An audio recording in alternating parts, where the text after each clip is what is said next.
So welcome to the first online only edition of the IAA warm-up talk. For those who haven't come across this before, meetings of the Irish Astronomical Association have been cancelled for the rest of the season, but I'm going to sort of do some online ones just to keep the hobby going, because after all, just because we're in lockdown doesn't mean we can't look up. So taking our customary look at the brightest thing in the sky, the sun. And the thing about the sun, of course, at the moment, as we sort of go into that minimum between solar cycles 24 and 25, there are no spots on the sun. Now, if we delve into the stats of that a little bit more, we'll find that so far in 2020, 67 days have been completely spotless on the sun. That's 77% of all possible days. That's the same percentage as the whole of last year, which, remember, was the most spotless year since 1913. So we're having a very deep minimum. If you look back to the previous minimum, 2008, 2009, the spotless days in 2008 were 73% and 2009 71%. So this is turning out to be a deeper minimum than we had last time. So that's pretty significant. When we look at the predictions, now there's two different predictions I'm showing you here. One is the Solar Cycle 25 consensus prediction, and that's sort of saying Solar Cycle 25, which we're just going into now, sometime round about now, will begin soon and will peak in July 2025 with a sunspot number of 115, and that makes it pretty much about the same as 24. Solar Cycle 24 was actually a lot smaller, you see, than Solar Cycle 23 before it. But we did get some good auroras around 2015-16 sort of time. So we did pretty well out of Solar Cycle 24. 25 is about the same. However, if you look at the other chart there, the NASA prediction, that seems to be saying, it goes all the way back to the Maunder minimum, that chart, and you can see that between 1650 and 1700, and also the Dalton minimum of solar cycles 5 and 6 in the early 1800s. But actually, since about the 1950s, the cycles have been getting a little bit smaller, and NASA are saying actually that 25 will be smaller again than 24, which was smaller than 23 and 22. So NASA are saying that 25 might be a little less than that. So we'll see. Now, looking at the sky this evening, this is the 28th of March, we'll see. Now, Venus is very, very prominent at the moment. Venus is absolutely excellent, in fact. And looking at Venus, you'll see that Venus is very, very close to the moon.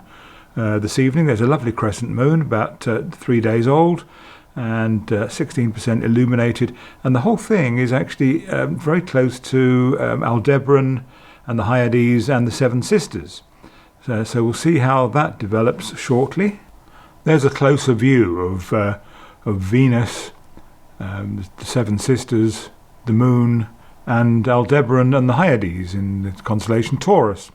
And actually, if you look at Venus through a pair of binoculars or a small telescope, you'll see that it's now showing about a half phase. And actually, between now and the end of May, when we'll lose it back into the twilight again, you'll see that phase get thinner. But actually, unlike the moon, as Venus moves towards us during that, because it's coming between us and the sun, that phase will get thinner but bigger. And it's quite a great sight to just keep track of day to day between now and the end of May. Now we'll see that as Venus in the coming few days moves closer towards the Seven Sisters, it becomes quite close on the 2nd.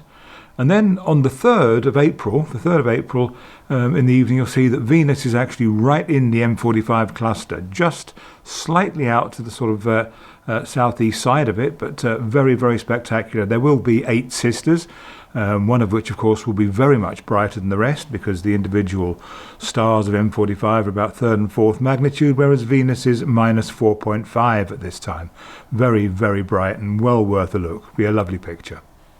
Now, we are currently on the tail end of a number of passes of the International Space Station, evening passes, and some of these are pretty good, actually. If we look, tonight was one of the best. It'll be magnitude minus 3.2 at just around 8:30 this evening, and that's well worth a look. And also the one 29th of March, tomorrow. That's a very bright one as well, minus 3.3. We're on the tail end of a few passes here now, and the best of the last of them is on the 2nd of April, where there's a minus 2.1 pass, and that's well worth a look as well. Always worth looking at the space station, and bear in mind, actually, in the current circumstances, the 6 astronauts on the space station are probably the safest people on or near the planet, because they're not exposed to any of this coronavirus. So there we are. Now, at the other end of the night, let's have a look at the morning planets. This is set for 6 o'clock in the morning on the 31st of March, but it's any day will do if you actually get up that early and have a good southeast horizon. You'll see that before the sun comes up, there are 3 bright planets, beautifully placed. Saturn and Mars, very, very close to each other. And then a little further up the line, Jupiter, all looking fabulous. We went from a time at the end of last year where there were no planets visible because they were all the wrong side of the sun, and now it so happens that they're coming out of the sun in opposite directions. The outer planets come out in the morning, and Venus, of course, has come out in the evening, looking very spectacular.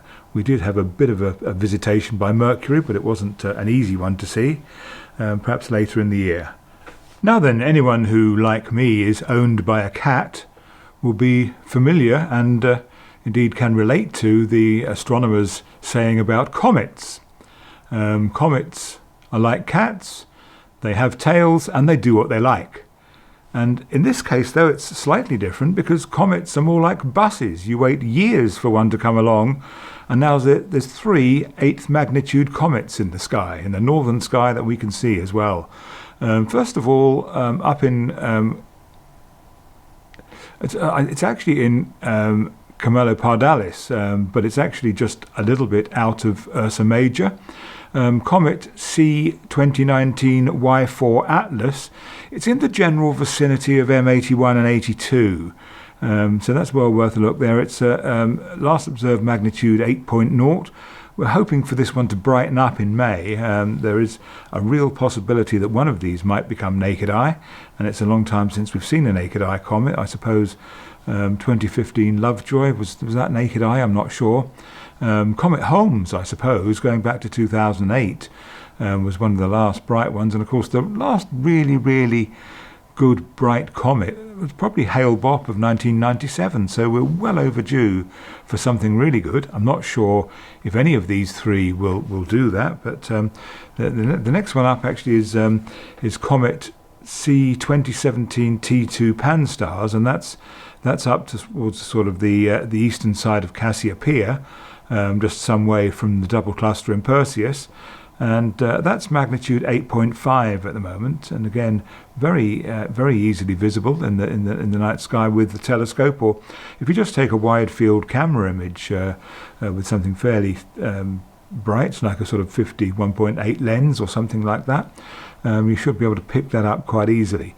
Again, usually it's the characteristic green colour that gives those away in wide field images. And the third one, Comet C2019 Y1 Atlas, well, that's actually very close to the Andromeda Galaxy, in the constellation of Andromeda at the moment. That is also magnitude 8.5. So let's have a look around and see if you can spot those, and try taking those wide field images just to see if you can capture them there. So that's all I have to say for the moment. Clear skies, keep safe and keep looking up.